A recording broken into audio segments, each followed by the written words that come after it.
Okay, class. So, since we will be having a activity sa ating one of our course requirements here in Fundamentals of Criminal Investigation, because we just um not only learning by mere pagtuturo, yung ganito one-on-one with professor and student, we're also doing na matuto yung mga bata with active learning na they're also learn while they do it. So, magkakaroon tayo ng activity, yung ating crime scene processing. So, how we do process a crime scene. So, before anything else, we have to go on our second part ng ating criminal, fundamentals of criminal investigation. Kasi we should know yung mga nandun, di ba? Sa crime scene para mas alam nating i-process. So, the 3 phases of criminal investigation are identify the crime suspect, tracing and locate the crime suspect, and facts and evidence that will prove his or her guilt before a court. So, dun muna tayo sa una. Identify the crime suspect. So, criminal investigation utilizes 4 basic investigative methods in identifying crime scene. Crime suspect, these methods are, so we have the 4 investigative methods para malaman natin yung pagkakilanlan na ating suspect. Unang-una by eyewitness testimonies. Ano ba yung eyewitness testimonies, ma'am? Ito yung mga testimonya ng mga taong nakakita talaga ng krimen, di ba? So, they are the eyewitness. We have the circumstantial evidence. It could be motive, no? Kung may motibo pa sa paggawa ng krimen o may opportunity. More on circumstantial, okay? The associative evidence and also the confession of the crime suspect or felon. No? Pag nag-confess yung mga kasama nila, nilaglag sila, yung kinanta sila, so it's one of our way to identify our crime suspect. So, para mas lalo natin maintindihan, no, sa susunod na slide. So, first is we have to interview a witness. Interview a witness, okay? In every criminal investigation, a gap exists. No? Kasi nga, we have to connect those gaps para mas malaman natin at maintindihan sino pa yung gumawa ng krimen. Okay? Kaya nga rin nag-iimbestiga. Pero, we have to be honest na may mga gap na although andun na yung hinge, andun na yung malakas na pakiramdam natin na siya yung gumawa ng krimen, pero may puwang, no? So, we have to go with interview the witness. Interview a possible witness bridges the gap, 'di ba? Napagduduktong-duktong mo yung mga posibilidad, 'di ba? Okay, an interview can only be effective as the person who conducts it. Thus, the necessity for a criminal investigator to become proficient in this type of information gathering. So, yes, 'di ba? Ang interview kasi sa tao or sa ating suspect, interrogation sa ating suspect, interview sa mga witness natin is nakabasta yung effectiveness nun. So, sino yung gumagawa, 'di ba? How he craft logically and creatively yung kanyang mga questions, no? Para mas nahuhuli natin yung sinasabi na nahuhuli ka sa sarili mong bibig, 'di ba? Ang isda, 'di ba? So, nasa ating galing, no? Kung paano natin ginagawa yung mga questions. So, syempre may art yan, di ba? In interview class, and also in interrogation, we don't have that rigid rules. Wala tayong sinusundan na rules na, ito yung step 1 na gagawin, step 2, step 3, walang ganun. It's more on art rather than science, no? Yung galing nating mag-craft ng questions. So, what are those importance of the art of interview, di ba? A good amount of investigative work involves the conduct of interviews.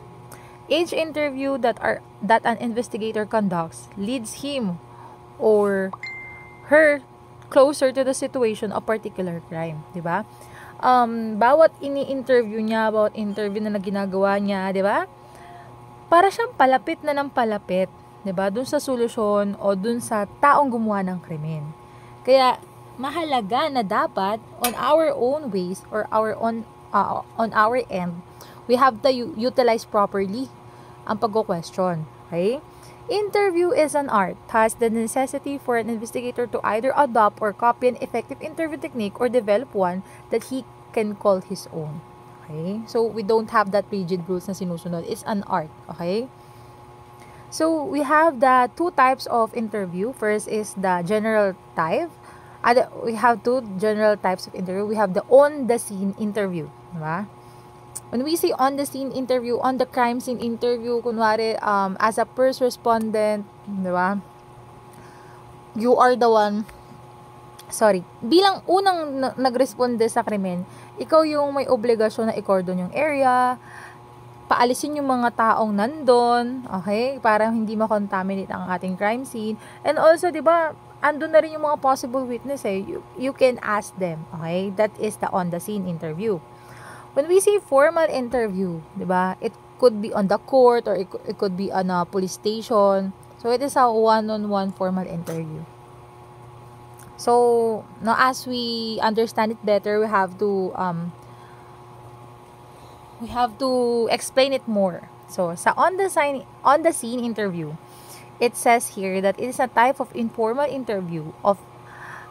type of interview usually conducted by first responding police officer, 'di ba? Sabi ko nga, yung unang respondent, 'di ba? 'Di ba pag may gumawa ng crime, kunwari, example na lang class. May nangyaring crime, 'di ba? Murder.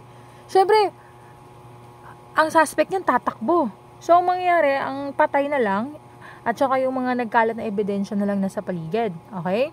So, yung unang nakadiscover ng krimen, syempre sisigaw siya, may patay! Ganyan. Tapos, tatawag siya, tulungan niyo po ako, ganyan, may patay po dito sa lugar namin, ganyan. Yung makakasagot no, na police, at unang pupunta doon sa crime scene, he will be called the first responder, diba? So, yon on the scene interview, ginagawa ng mga first responder. This is usually carried out by the issuance of either an ABP or BOLO. So, second type, we have the formal interview. Formal interview normally conducted in office environment under limited control conditions. So, formal nga, di ba? So, sa mga offices na to, either sa court or either sa police stations, na may mga control conditions, no? Medyo parang, may sinusunod tayong rules, okay? There are 3 types of formal interview, and this is classified as follows. Normal interview and the group interview. And follow-up interview. Nakita niyo, diba? So, ano ba yung normal interview, ma'am? So, normal interview utilized for cooperating witness or suspect persons who have been persuaded to be the state witness. Normal interview kapag nakikipag-cooperate sa'yo yung in-interview mo, di ba? Pwedeng siya yung witness o pwedeng siya yung pinagsususpetsyahan mo, pero persuaded, pag sinasabing persuaded is para siyang inaaya mo siyang pumayag na maging state witness. Sige, para maano yung yung penalty mo, gagawin ka na lang namin state witness. So, there is an cooperation, okay? Pag sinabi natin group interview, utilized for witness known to be reluctant or hostile to refuse cooperation in investigator. So, when we say reluctant or hostile, ayaw, no? Nanlalaban, ayaw makipag-cooperate sa nag-i-interview. Kung normal lang ikipag-cooperate sa'yo, pag tinanong mo ang pangalan mo, nasan ka nung ginawang krimen, sumasagot. Pero ang group interview, hindi siya sumasagot, no? Ayaw niya makipagtulungan.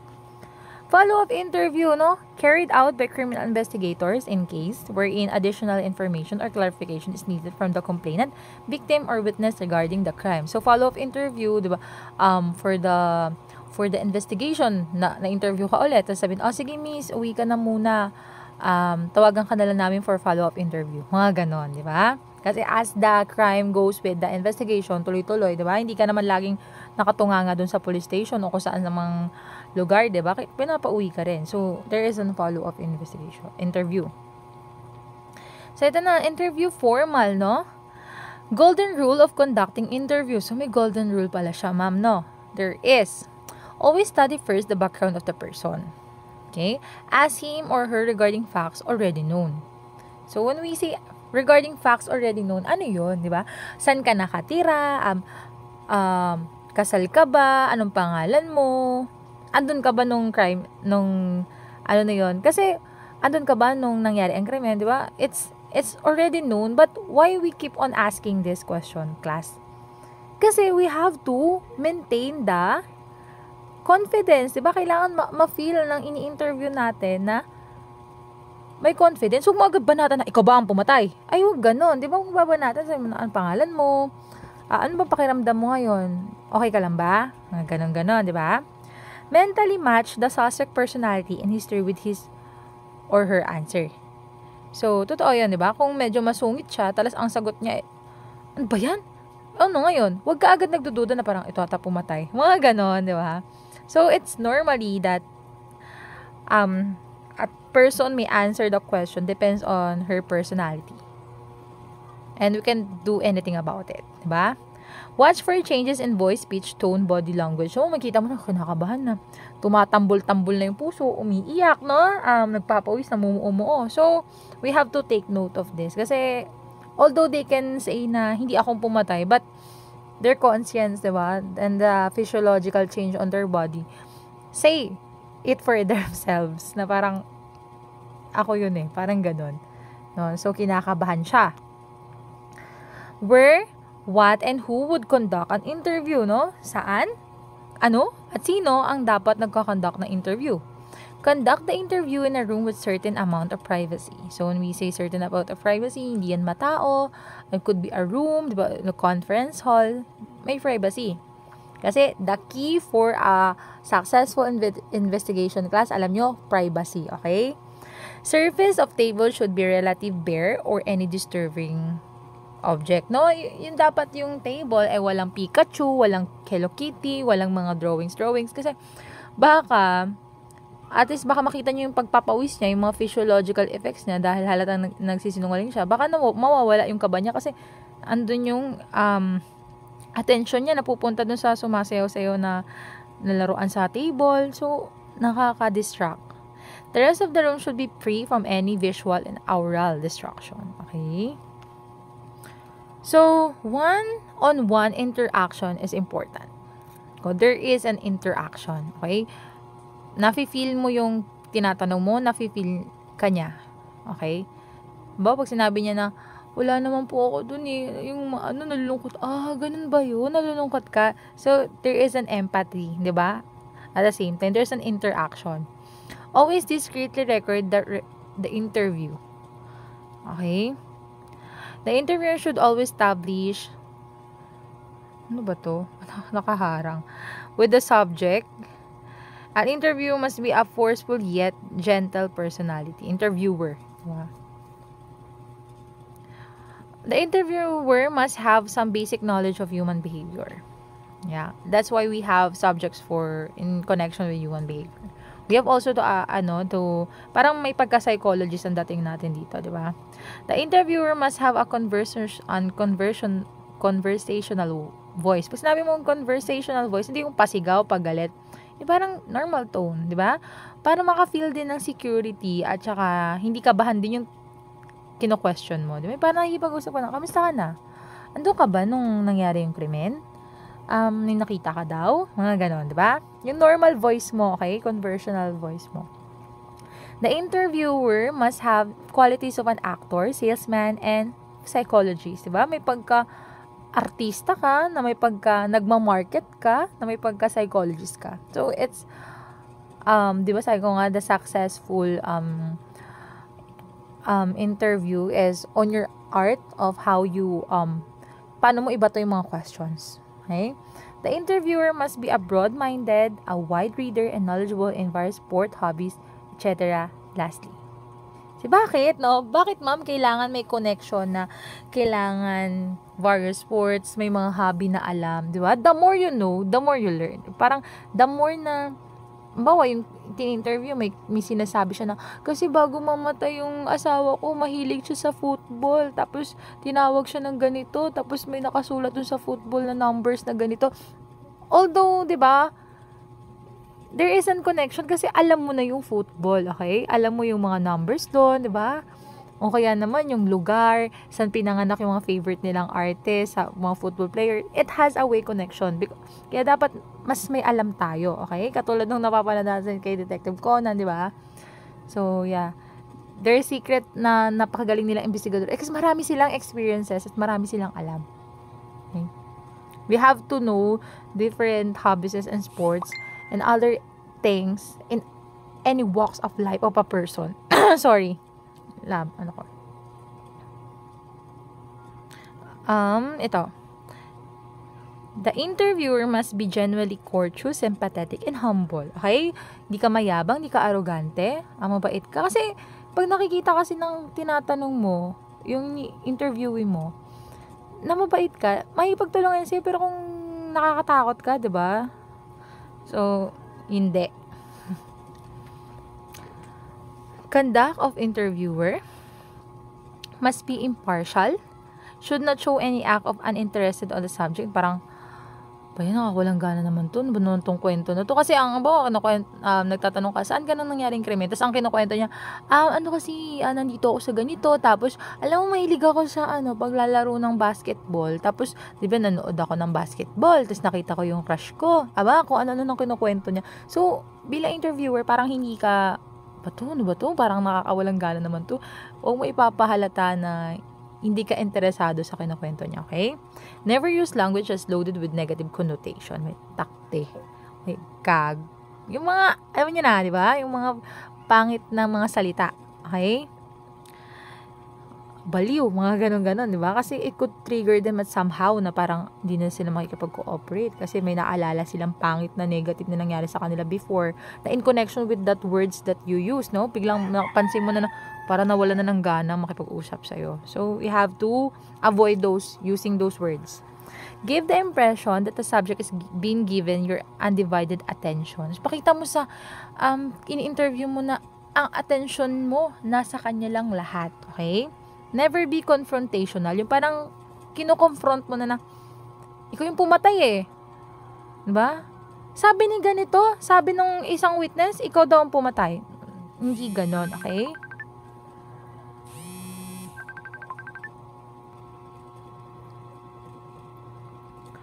So, interview formal, rules and asking questions. So, we have rules at the same time. Ask one question at a time, okay? Hindi yung nagko-confront ka na hindi ka pa diba? Saan ka namang nangyaring krimen? Sabi ni ganito, ganoon. Parang, wag mong patungan ulit, diba? One question at a time, okay? After mo question, sasagot siya. Question ka ulit, sasagot siya, okay? Never accept implied answers. Ask only simple questions. Do not ask embarrassing questions. Avoid asking questions which could be answerable by yes or no. So, hanggat maaari, paano, bakit, no? Para ma-expound yung mga sinasabi niya. Okay? Mas maraming information sa ganun. Rules for effective observation and listening. Always face speaker and maintain eye contact. No? Focus your entire attention on subject and not your surrounding. Listen to the words and try to picture what the speaker is saying, no? Habang nagkukwento siya, tapos imagine mo yon, diba? I-picture mo sa utak mo, no? Parang mental reconstruction na nangyari. Don't interrupt and don't give your personal answer or opinion, no? Hayaan mo siyang magsalita. Rules for effective observation listening. Wait for the speaker to pause before asking any clarification questions. Clarifying question. Never disrupt the speaker's train of thought. Give regular feedback. Pay close attention to what the speaker is saying. Rule number 1, always record every interview. Rule number 2, employ all recording methods available. How to record interview, shorthand notes, yun yung mga stenograph, no? Audio and video recording, and also mental notes. Ito na. For eyewitness testimonies, the criminal investigation will often encounter the first-hand eyewitness accounts of number of witnesses at the time confusing due to the ordinary layman is not skilled in the art of description by observation and subsequent with a describe a wanted person with generalities. Investigators will find it difficult to obtain a definite picture or even to establish useful peculiarities of crime suspect. So, meaning, no, sa criminal investigation, nakaka-encounter talaga tayo ng mga problema when it comes to eyewitness, sa mga nakakita ng kasi diba minsan yung mga bilang kasing ordinaryong layman, no, hindi ka naman ganun katalas at hindi ka punong-puno ng skill na i-describe mo yung mga na-observe mo. So, parang hindi ka keen observer, no? At hindi agad-agad nalalaman yung pinaka-itsura, kunwari kung photographic sketch, no, ng nakita ng eyewitness, kung ano itsura ng possible suspect. So, parang hindi ganun-ganun agad-agad na yun yung nakukuha. Kasi hindi naman lahat, diba? Lalo na kapag ka ordinary layman, kunwari, grade school lang, no? Mga grade 2 lang. So, there is a problem, okay? We have to help them, okay, at the same time. So, the criminal investigator will often find themselves assisting the eyewitness in describing the criminal step by step, either through the assistance of sketch artists or through access to their rose gallery, okay? Kasi hindi sila ganun. Sasabihin natin, ito ba yung mata? Ganito ba yung mata? Ganito ba yung balbas? Ganito ba yung ano? Tapos parang mag-isip, parang ganyan. Diba? Ganon. Ay, na-assist mo sila. O kaya yung Rose Gallery natin, yun yung mga picture ng mga nauna pang criminal, diba? Ipapakita mo, ito ba yung mukha nun? No? Na-assist natin sila. Kasi hindi naman sila ganun ka-keen observer at ma-describe yung ina-observe nila.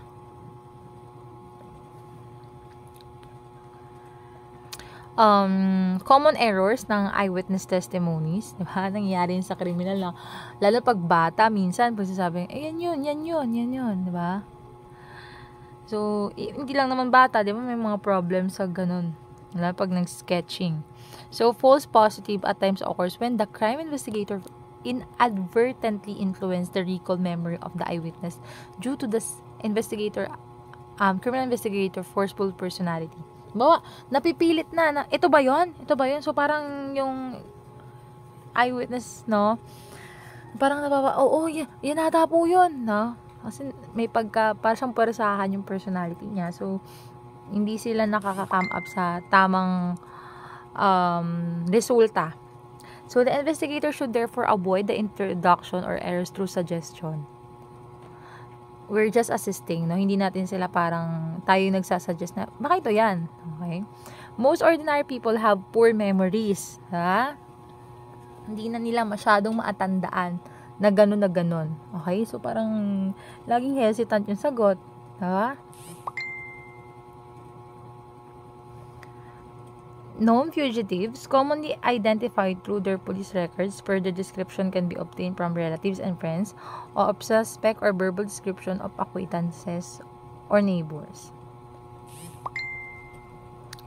Unknown criminals. Identification of unknown criminals by eyewitness should be approached with caution by criminal investigator. The description is often vague and not characteristic, making identification difficult.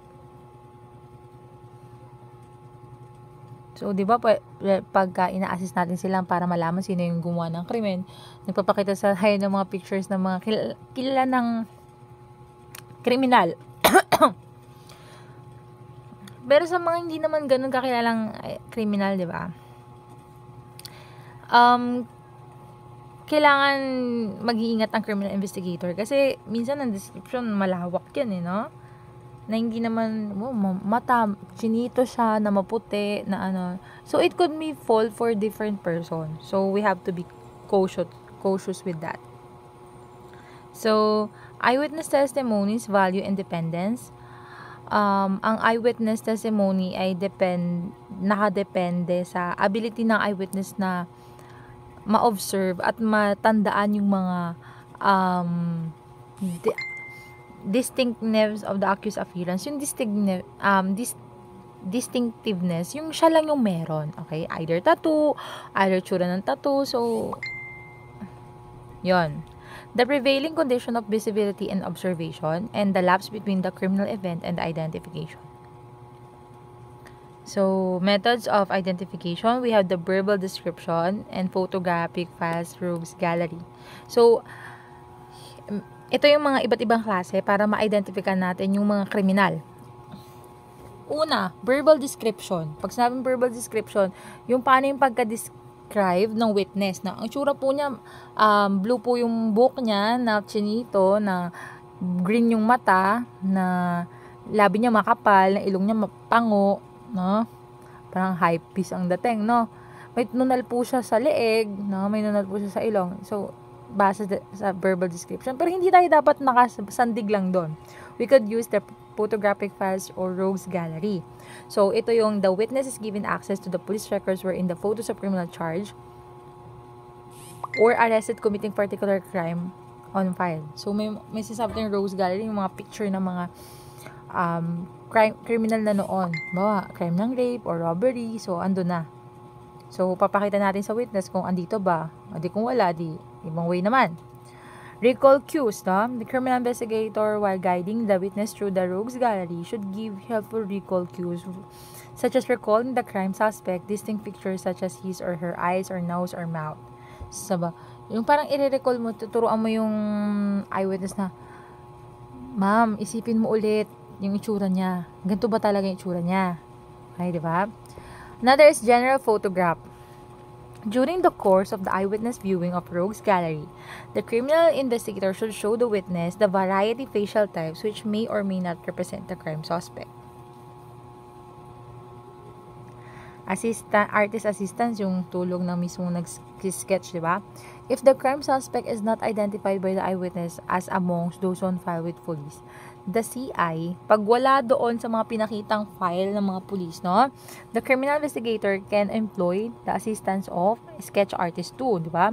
Whom the eyewitness or victim can describe the suspect picture, the artist is provided with enough data with them then to be able to depict the close approximation of criminal true features. Okay? Tutulong yung mismong nag-sketch, di ba?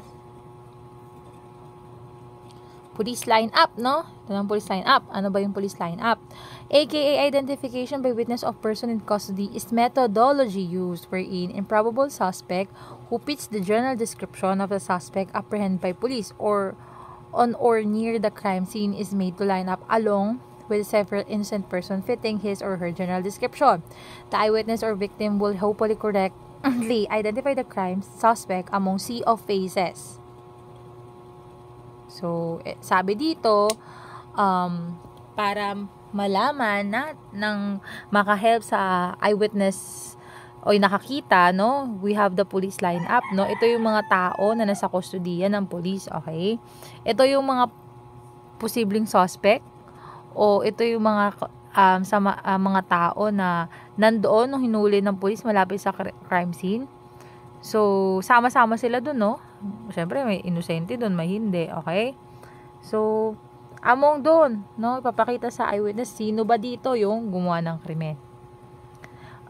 A group of 7 to 10 person fitting subject, same general description in terms of hair, color, height, clothing are selected as sequestered along with the crime suspect. When the group is called on to present themselves, the crime suspect should be allowed to pick his own place in the lineup.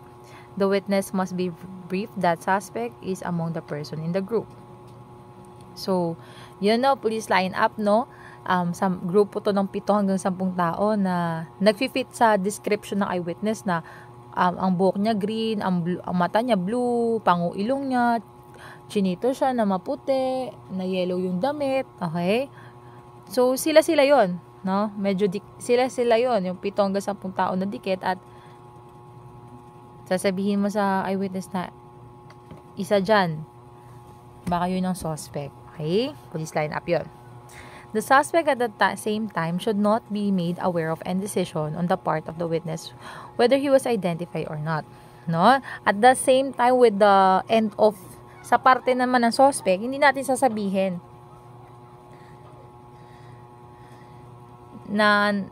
na-identify ba siya ng suspect o hindi. Okay? The lineup suspects will not be allowed to talk unless otherwise directed by the police or request by the eyewitness victim for identification purposes. Okay? Hindi sila pwede magsalita otherwise kapag sinabi ng police. Kasi pwedeng nung eyewitness ay bulag o partially blind. Hindi ganun kalino pero tandang-tanda niya yung salita. So, kunwari, ang sinabi sa crime scene, papatayin kita. So, nag-request ang eyewitness na pwede ba pong yung mga sa police line up magsalita po ng papatayin kita kasi makikilala ko yun eh. So, kapag sinabi ng police, sabihin nyo, papatayin kita. So, kung 10 yun, 10 sila magsalita ng papatayin kita hanggang sa ma-identify na ating eyewitness. So, anong procedure ng police lineup, no?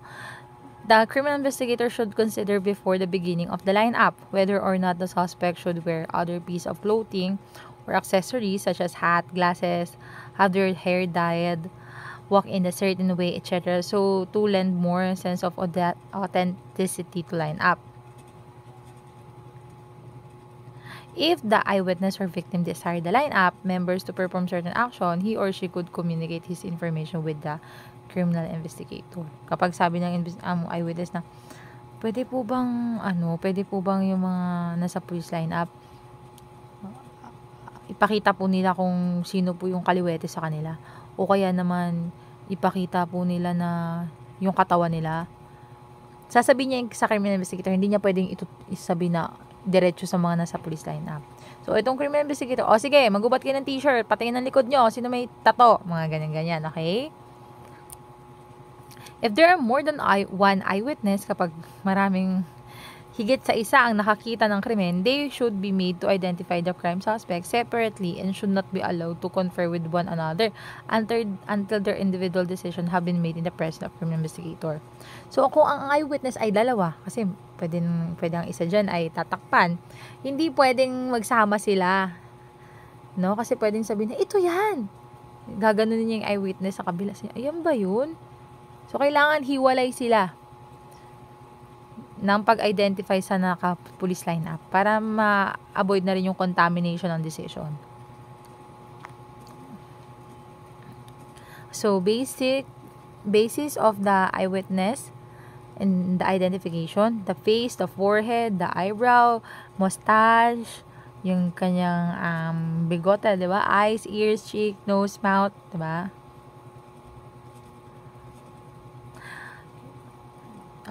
Lips, teeth, chin, jaw, neck, shoulder, waist, hand, fingers. So, dito na tayo processing na tayo ng crime scene, class. Ito yung ating activity, okay?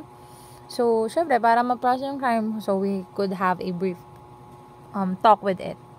Sabihin ko rin yung mga pag-sunod-sunod nito, okay? Processing the crime scene, or what is properly known as Scene of the Crime Investigation, or CSI, deals with the preservation, identification, collection, recording, the analysis of items believed to be evidence that will prove the commission of the crime and hopefully lead to the identification and eventual conviction of the crime suspect in the court. So, pasama-sama na dito yung pagkuha ng mga ebidensya, pag-record, pag-analisa ng bawat na yun ng forensic team, pagpipreserba, diba?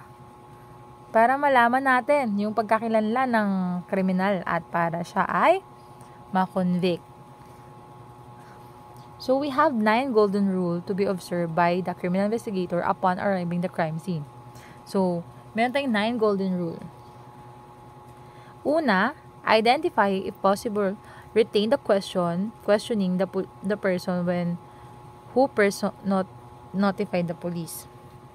Determine the perpetrator by direct inquiry or observe him, if his identity have been established. Third, hold all person present at the crime scene. Kasi pwedeng sila yung mga nasa malapit.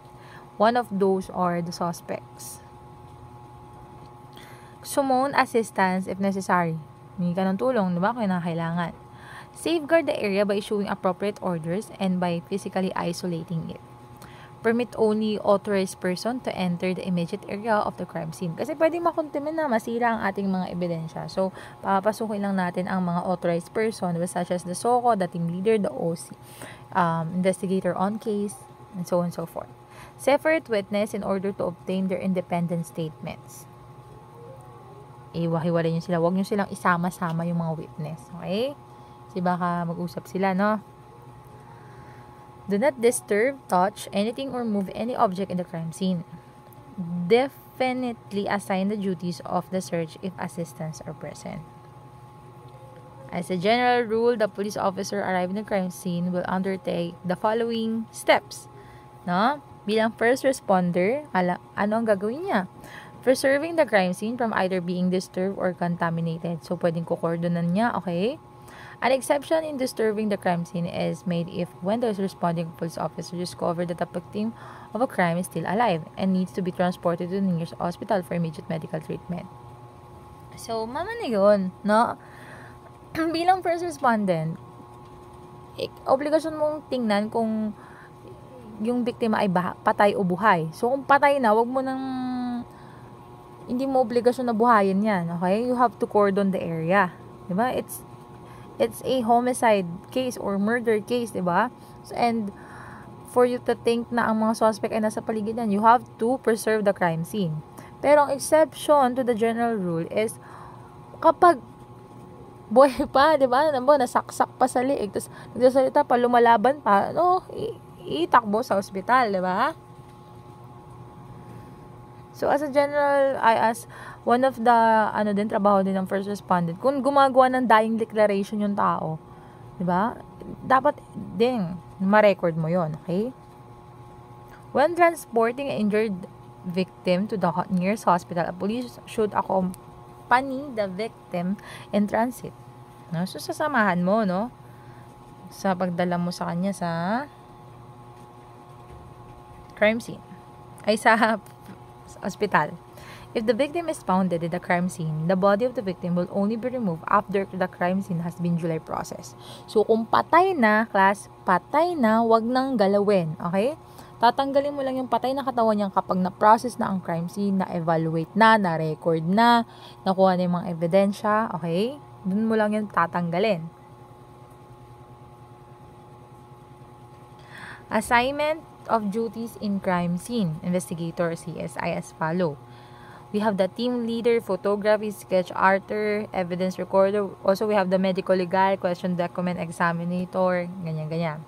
So, team leader, his responsibilities are the follow. So, itong responsibility ng team leader, no? Ensure scene security, prepare administrative log, conduct preliminary survey or walkthrough, prepare narrative description, resolve problems on the ground, make final decisions. So, we have also the photographer. Ang trabaho ng photographer from the word itself, photographs, video records, and log evidence at the crime scene. So, siya yung taga-picture, no? It is general view, medium view, or the close-up view. Lahat ng gagawin. It's on her obligation na picturean lahat na ma-properly documented. We have the sketch artist or the preparer, sketch and log crime scene. So, we have two kinds of sketch class eh. Ito na sa gilid, we have the rough sketch and we have the final sketch. Pag sinabing rough sketch, ito pa yung nandun pa sa crime scene, so medyo magulo-gulo pa to, no? Pag final sketch na yon, yun yung pang court presentation, medyo maganda na yon.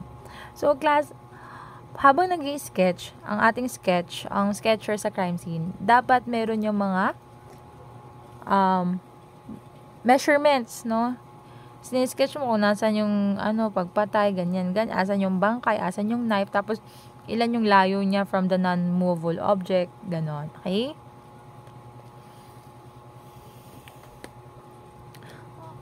Evidence recorder.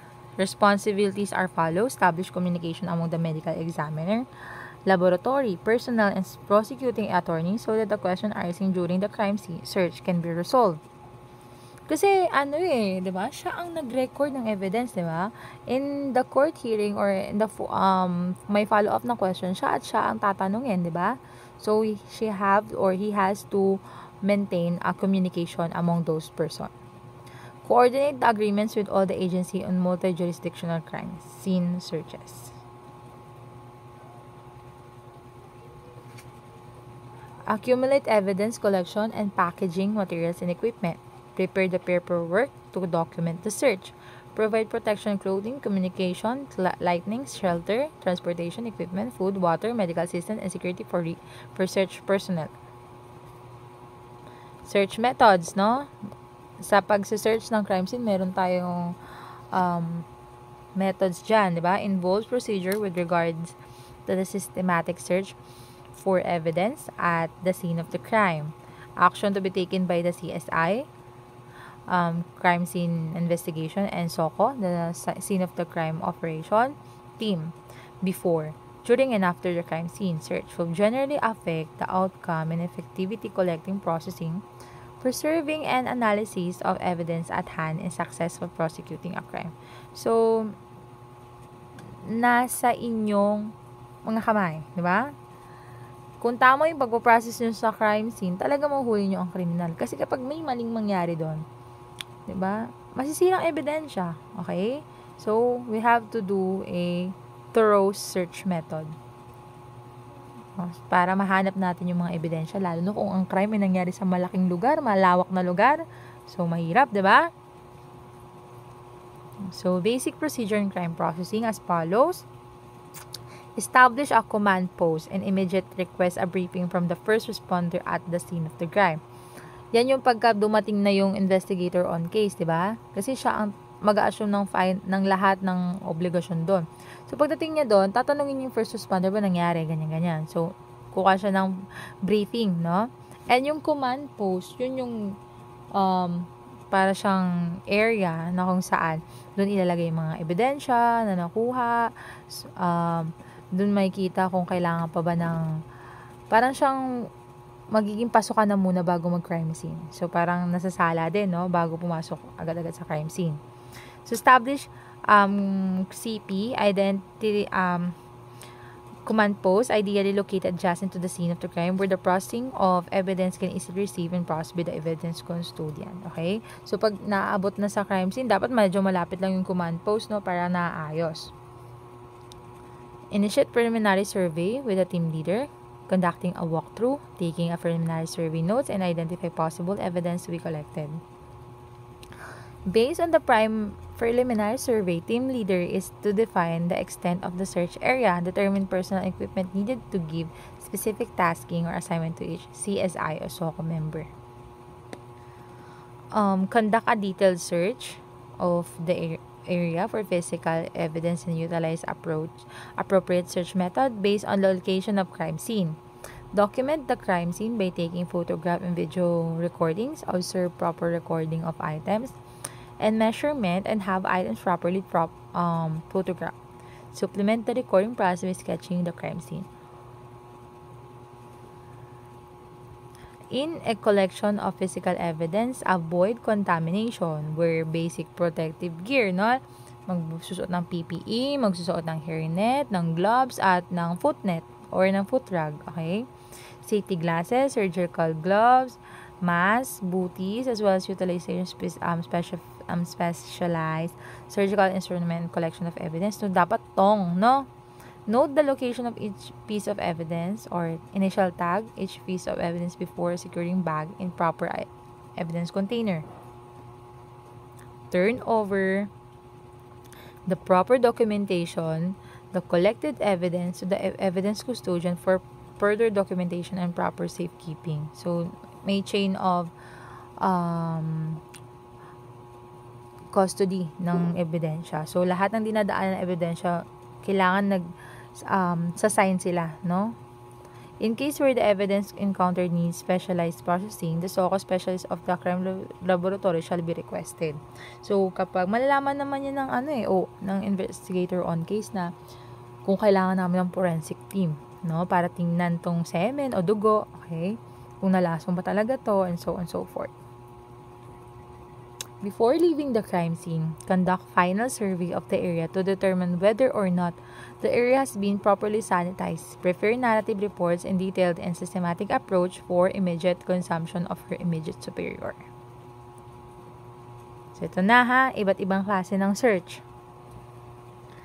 So, ang search method nakadepende kung anong klase yung environment meron. So, meron tayong strip method, no? Si team leader will mark the area in a form of rectangle at the end of the rectangle. The search begins by turning the parallel back along the new lanes but parallel to the first movement. So, kita nyo na yung picture, no? Pag ganon, no? Pa-rectangle, no? That is strip method. Parang strip, no? Para siyang beacon. So, we have the double strip or grid method. Similar to the strip method, but wherein the rectangle is transferred first parallel to the base and parallel to the side, preferred with sufficient manpower resources. Pag double strip, strip mo na siya sa horizontal, strip mo na siya sa vertical. So, mangyari parang grid, no? Wala talagang area na hindi mo makikita. Spiral method. Kita nyo sa picture, ba? The search follow each other na paths are beginning on the outside of spiraling towards the center. Mula sa paikot, no? Mula sa pinakalabas, papasok, pa-spiral. So, quadrant method, ito, ginagamit to kapag parang malalaki, no? Yung mga football, mga golf course, mga ganyan. So, mag-a-assign ka ng quadrant, no? Quadrant 1 ka, quadrant 2 ka, quadrant 3, ganyan. Wheel method, no? From the word wheel, no? Search is approximately circular. Kung kanina sa spiral method, magsisimula sa labas, itong wheel method, magsisimula sa loob, palabas, no? Para ka ng rally spokes, ganyan. Para siyang wheel. So, ito klasa, kailangan nyo itong bit-bit itong mga gamit na to ha, pag gumawa tayo ng crime scene processing activity natin, na ipapasa natin sa Saturday. So, we have the searching tools on high intensity flashlight, magnifier, pwede na magnifying glass, polylight, chemical reagent, portable mass spectrometer. Tools for collection of evidence, we have the cutting pliers, knife, screw, driver, shears, scalpel, dropper, forceps, fingerprint equipment. Sketching environments, measure devices, compass, steel tape, ruler. Recording materials, chalk, graphic paper, sketching pad, clipboard paper, pad for note, taking number tags. Preservation of evidence, container, bottles, envelopes, test tube, pins, thumbtacks, carton boxes, paper bag, plastic zip bags, plastic box container, etc. Label and seal evidence with tags, gum label, sealed wax, or grease pencil. So, yun na, magdadala kayo niyan. Always remember to preserve the evidence in proper containers in such manner as to avoid breakage and contamination during transit. The investigator must always maintain a copy of inventory for all evidence collected and observe strict confidentiality of the same. The investigator and evidence custodian must strictly follow the principle of chain of custody of evidence. No, kailangan tama yung custody, no, o yung pupuntahan ng ebidensya kasi pwedeng masira yan eh. Okay? At on-site, the investigator should determine whether a piece of evidence needs immediately forensic examination and prepare the same for proper transmittal and turn over to the crime laboratory. The investigator must conduct religious follow-up of forensic examination. Release or leave the crime scene only after the final survey is complete. Okay? After final survey, tsaka mo lang yan i-release. Re-entry may require a warrant if necessary. The team should consult his operative and ask for the opinion if the crime scene is properly searched, corrected, and completely. So, kailangan bago mo i-turn over, talaga na process ha. Kasi kapag hindi nyo naman na process at babalikan nyo yun ulit, ay, kailangan nyo ng warrant of, search warrant yan, ha? Crime scene release documentation should always include the time, date release, to whom release, and by whom release. Ensure that evidence is collected according to the legal requirements, documented and marked for identification. Only the team leader should release the crime scene. As much as possible, only members of investigative and CSI or SOCO should be allowed physical access into crime scene. This is necessary so ma-enable natin ng investigator at SOCO na magawa nila ang kanilang trabaho at makuha talaga ang mga ebidensya, no? Para din mabawasan natin yung contamination at pagdidisturbo, okay? At mapakita natin at mapanatili natin ang secure na perimeter para sa pamagitan paglimit natin ng mga pagpasok ng mga tao sa crime scene.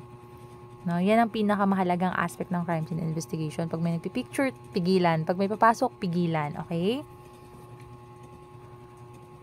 So, break na tayo. So, ipapaliwanag ko yung pagkasunod ng ating activity for the crime processing at paano natin siya gagawin, okay, ng pagkasunod-sunod. Okay, ito na ating general instruction sa ating activity na crime scene processing. Nagbigay na ako ng class ng ating distribution ng group 1, 2, 3, 4. Ang group 1 natin, ang case na mapupunta sa kanila ay rape with homicide. So, sa rape with homicide, kailangan may isang patay dyan. At yung semen, syempre, isa sa mga ebidensya ng rape with homicide, semen. So, natuyo yung semen, paano natin tatanggalin ang ebidensyang semen pag ganyan? So, alam nyo na yan, di ba? Kung natuyo ang semen sa damit or sa sahig, i-scrap nyo yun ng blade, no? Para makukuha nyo yung saktong ang ebidensya bago nyo siya ilalagay sa isang plastic container. Okay? Group 2 natin, mapupunta sa kanila ang robbery with homicide. So, pag nanakaw, forced entry, pwede ring hold up na nanlaban. So, pwedeng ganun ha. With homicide, may mamamatay din dyan, okay? So, one of the pieces of evidence yun, yung spillage ng dugo sa either leeg or hita. So, gusto ko makita kung paano nyo kukunin yung ebidensyang dugo. So, alam nyo na yun, kung isa-swab nyo yung cotton buds, tapos papatuin nyo bago nyo ilagay sa bottle, diba? Group 3, mapupunta sa kanila ang case na alleged poisoning. So, parang lalabas dito na nagpakamatay yung tao. May patay din dito sa case na to. May mga suicide note, ganyan. Okay? Yung mga gamot na nagkalat dahil nga, panglalaso, no? Pwedeng suicide, pwedeng pumasok sa ganon. Ang group 4 is murder. So, murder, it's, intent to kill, pagpatay din, pero presence ng ating mga qualifying circumstance such as pagpatay gamit ang lason, pagpatay ng may pagtatraidor, binaril sa leeg, binaril na nakatalikod, o pinatay gamit ng 4 na tao, o alam niyo na yun, mga qualifying circumstance ng pagpatay. So, let's go! Paano yung pagkasunod-sunod yan? So, crime scene processing, meron tayong activity na kung saan magbibasa kayo sa akin ng audio-visual presentation.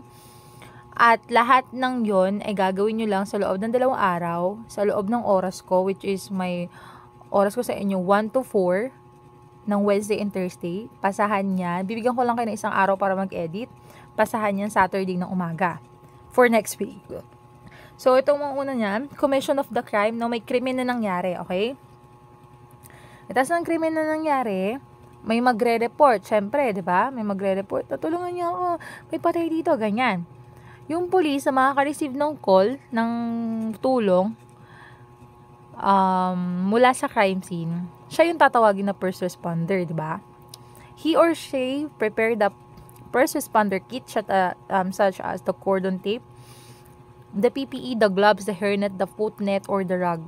Likewise, di ba? Iba't ibang kit ng first respondent. Okay? So, gusto ko from raw, yung audiovisual presentation. Kasi meron na tayong made na crime scene na sa school, pero gusto ko siya na kayo yung magkukordon, di ba? Okay? Kayo talaga yung nag-process ng crime scene. Ayoko sana ng papasok ng crime scene na walang PPE, ha? Kompleto tayo dapat ng gamit dito. First responder shall conduct preliminary investigation, evaluation of the crime scene to include scope on incident, emergency services, and life safety measures. So, siya yung unang-una mag-evaluate ng crime scene kung meron bang kailangan ng tulong, ano ba ang lawak ng aksidenteng to, gaano ba kalala, mabubuhay pa ba to. Kaya kasi kung if ever na mabubuhay, pwede pandalin sa ospital. Pero kung patay na, ano nang gagawin niya, no? You have to cordon the area to protect the area. The trabaho rin ng first respondent na mag-take ng dying declaration o kung meron. Kasi mali mo, ang naabutan niya talagang naghihingalon na, talagang sasabihin niya na yung pumatay sa kanya. So, any dying declaration na magagawa ng isang victim doon, kailangan manote yun ni first responder. Okay? Si first responder ay gagawa ng initial assessment kung talagang ang crime ay nakumit. Iikot-ikot siya sa lugar, titingnan niya yung iba't ibang lugar, kung bahay man niya, titingnan niya yung mga kasulok-sulukan. So, inonote niya yan sa kanyang notebook, no? So, after nun, ang first responder ay isi-secure niya at i-preserve niya yung crime scene. I-cordon niya yung area para mapigilan yung mga taong papasok. Kasi pwede kang papasok, asawa o anak na sisigaw, ay, mama, or papa niya. Hindi pwede ganun, no? Talagang isi-secure natin ng area kasi makokontamin na ang ebidensya, okay? First responder shall call the investigator on case, no? Si IOC. Si IOC ay magre-request ng briefing from preliminary first responder and make a quick assessment of the crime scene. Pagdating ng IOC, sasabihin niya sa unang responder, ano ba nangyari dito? Ganito nangyari dito, ganyan-ganyan. So, i-briefing siya ni first responder. So, from that very stage, si investigator on case ay mag-a-assume ng buong responsibility over sa crime scene. Okay? At siya ay magkakonduct ng thorough assessment of the crime scene inquiry of the incident. Okay? Aaralin niya ulit. So, si first responder ay magpe-prepare or magsasubmit ng tinatawag nating CSI Form 1 or the first respondent report sa IOC. Okay? Sa investigator on case. Magsasubmit siya ng first respondent's reports. So, ang investigation ay doon magsisimula sa pagdating ng first responder and ng designated na investigator on case. At based on the assessment, ang investigator on case ang magdedetermine o magsasabi kung kailangan ba nila ng forensic team o hindi. Pero kapag, yun nga, kailangan nila ng forensic team, i-report niya yung matter sa mga police, at magre-request siya ng forensic investigator. Okay? Ito na yung sinasabi nating SOCO o CSI, Crime Scene Investigators, or the SOCO o the Scene of the Crime Operations. Upon pagdating ng forensic investigator or the SOCO, si IOC ay mag-accomplish at magsasubmit ng official letter request to forensic team leader. Kasi hindi naman yan agad-agad pupunta, no? They have to submit a official letter request for them. Okay? So, yun na nga. Manggagaling yun kay IOC na sinasabi niya na kailangan namin ng forensics dito. Upon arrival ng SOCO team, magde-designate sila ng staging area or the command post. Okay? Command post, it should not be so malayo sa crime scene kasi para mas madali nga naman, 'di ba, yung pag-evaluate, pagre-record ng mga ebidensya. Sorry. My gosh. Ano ba? Nilalanggam na yung kape ko. Nilalanggam na yung kape ko. Wait lang. Nanggaling ko lang yung langgam. Ayun na. So, sa pagdating ng SOCO team, mag-designate sila ng staging area or command post, no? Para hindi agad-agad pagpasok, crime scene agad, no? May staging area tayo.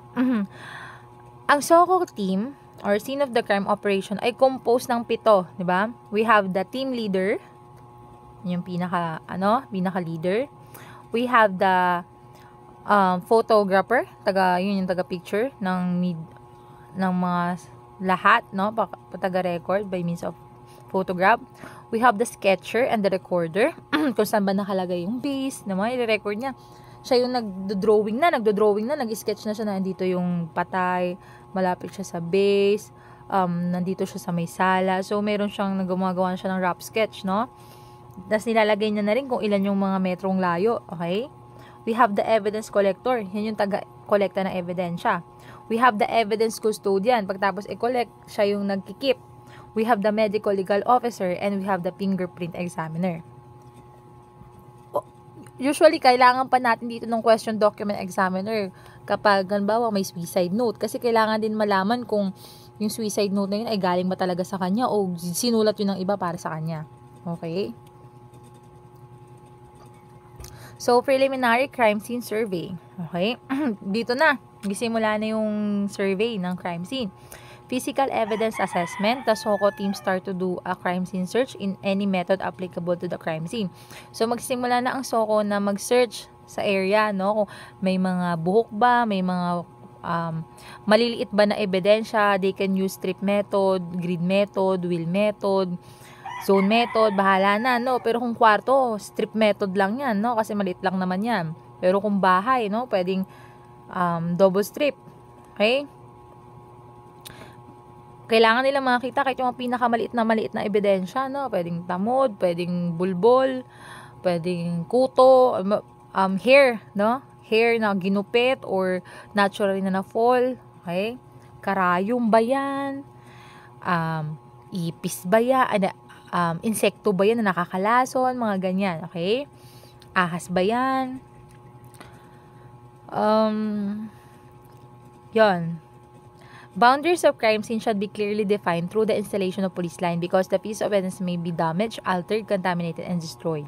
So, meron talagang cordon tape, di ba? Yung police tape na ganyan, yun sa picture ng crime scene doon touch. Merong cordon na talagang malinaw sa labas para hindi papasukin. Okay? At merong sanang bantay mula sa labas na hindi pa papasukin sa crime scene hanggat hindi pa napaprocess. Kasi masisiyang ebidensya, di ba? Dito na tayo sa crime scene documentation, okay? Mag-start na tayo mag-take ng photographs ng picture ng crime scene.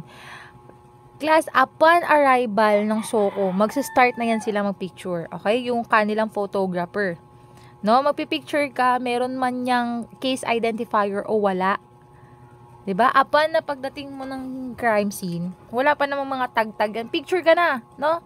Picture ka na ng general view, ng medium view, ng close-up view. No? At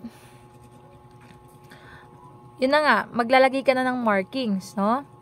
We have, note natin, ang letter markings, yung A, B, C, D, nilalagay lang sa cadaver, ha? Yung patay na bangkay. While yung number ng markings such as 1, 2, 3, 4, 5, sa mga physical evidence yan, sa kutsilyo, sa dugo, sa lason, sa kung saan-saan pa, yun yung number, okay? Kasama no ng markings na yon, yung mga tag na yon, may case number at date at time ng discovery. Dapat nakalagay din sa marking bago rin yung pipicturean. No? Sinabi ko na sa inyo yung general view, yung buong view. Okay, medium view, yung relation ng bangkay sa kutsilyo. Okay, di ba? O kaya yung kutsilyo na kasama yung flower base o kasama kung saan siya nakalagay. Pero pag close up view, yung pinaka close up ng kutsilyo. Okay? So, after na nun, i-outline na ng chalk yung pieces ng evidence, no? Kahit lahat, no? As in lahat, even the spillage ng dugo from the cadaver. Lalo kung binaril sa leeg, yung dugo ng spillage na yun. Lalagyan nyo yun ng, i-outline nyo yun ng chalk. Okay? Yung bangka, yung mga ebidensya, kahit yung mga gamot na maliliit, lalagyan mo yun ng chalk. Okay, chuchukan mo yun. Si medical legal officer will conduct an external examination of the body without incision. No, hindi niya hihiwaan yung bangkay. No, kasi pwede siyang kumuha ng dugo o ng fluids para magamit nila sa examination na hindi sila maghihiwa. So, it either sa bibig, okay, o either kukuha ng dugo na kumalat, o either natuyo na yung dugo, so, i-scrap mo yun sa sahig, o kaya naman, moist na saline solution para makakuha ka ng dugo, okay? O kung fresh na dugo, isa-swab mo. Tapos ilalagay mo sa plastic container. Isa-swab mo ng cotton buds. Dried bloods, saliva, semen is needed for DNA analysis. So, huwa kayo ng ebidensyang ganyan. So, dito na tayo sa crime scene search, no? Ay, sketch. Yung sa sketching na. The pieces of evidence will be measured in sketch with respect to non-movable object. Rough sketch, scene sketch will be made. So, rough sketch lang, no? Yung hindi naman super ganda kasi madalian yan, no? Class, meron kasi tayong triangulation. Kunwari, ang kriminal, ay ang patay, i-measure mo siya sa poste. Basta sa hindi gumagalaw na area, ilang metro yung layo niya sa poste, yung ulo niya, tsaka ilang metro yung layo ng sa poste, nung paa niya, No, para magmumukha na siyang triangle, pwede tayong gumamit ng triangulation method. Pwedeng baseline method, no? Yung layo niya lang sa pader. Pwedeng ganon. Pwede namang degree-degree, di ba? So, bahala kayo. Basta ma-establish nyo yung measurement. Okay? Yun na. So, kailangan nyo dyan ng parang yung pang-measure, no? Yung ginagamit ng mga karpentero para ma-measure nyo yung layo. Next is body search or crime scene search, no? Isi-search nyo rin yung katawan nung kriminal, nung namatay, no? Baka meron siyang nakalagay sa bulsa, baka may droga siya sa bulsa, o kaya naman, may mga iba pang ebidensya na magagamit. Okay?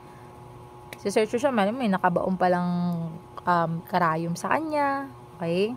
And also, gagawa kayo ulit ng crime scene search. Next is the post-mortem fingerprint, no? Ano yun, ma'am? Yung patay, kuha ng fingerprint? Opo, no? So, rolled impression, for rolled impression, gagamitin mo muna yung right thumb. So, right hand. Sa right thumb class, kung rolled impression, kailangan ang pagkagulong ng kamay towards the body, ha? Papasok sa katawan. Okay? Gets yun naman yun, di ba? Pag rolled impression mula sa pinakakanto ng daliri, no? Ng thumb, hanggang sa dulong kanto din ng thumb. Pagka index finger, middle finger, ring finger, little finger, lahat yan rolled away from the body ng suspect. So, palabas. Kung thumb papasok ang roll, ang gulong ng ink, ang ibang finger palabas. Okay? So, ito na, ng developing latent prints. Pag sinabi kasi nating latent prints class, ito yung mga prints na hindi nakikita. Tulad ng pag humawa ka ng, kasi yung fingerprint natin, bumabakat yan sa kahit na anong bagay na hawakan natin eh. Humawa ka sa baso, hindi mo makikita yan eh. Pero kapag nilagyan natin yan ng specialized powder for fingerprints, lalabas yan, okay? Pag lumabas yan, kukuha tayo ng scotch tape, titapean natin yun, tapos i-lift natin yun. So, nakakuha na tayo ng fingerprint. Okay? Physical evidence recording and collection. Susulatan na yung tag ng plastic bag kung saan ilalagay mga pieces ng evidence na kukolektahin.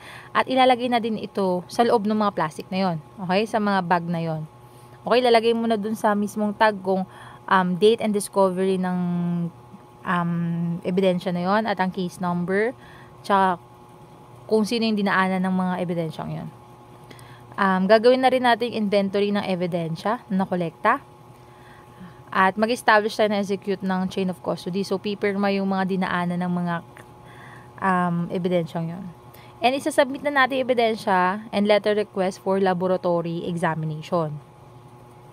So, sa crime scene processing tayo under laboratory examination. So, ipiprepare natin yung pieces ng evidence for laboratory examination.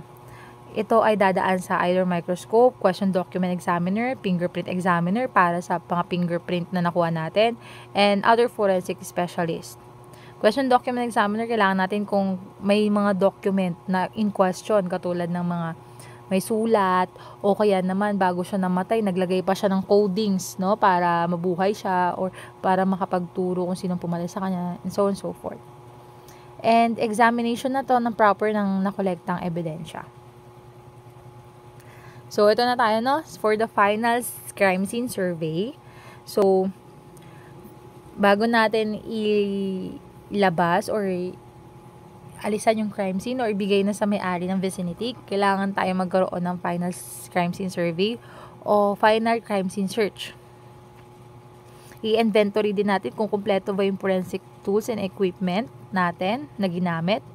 And post-crime debriefing and conduct debriefing. So, pag-uusapan nyo yung na nangyari sa crime scene, no? And mag-establish kayo ng maintain a communication sa ating investigator on case, no? For further updates.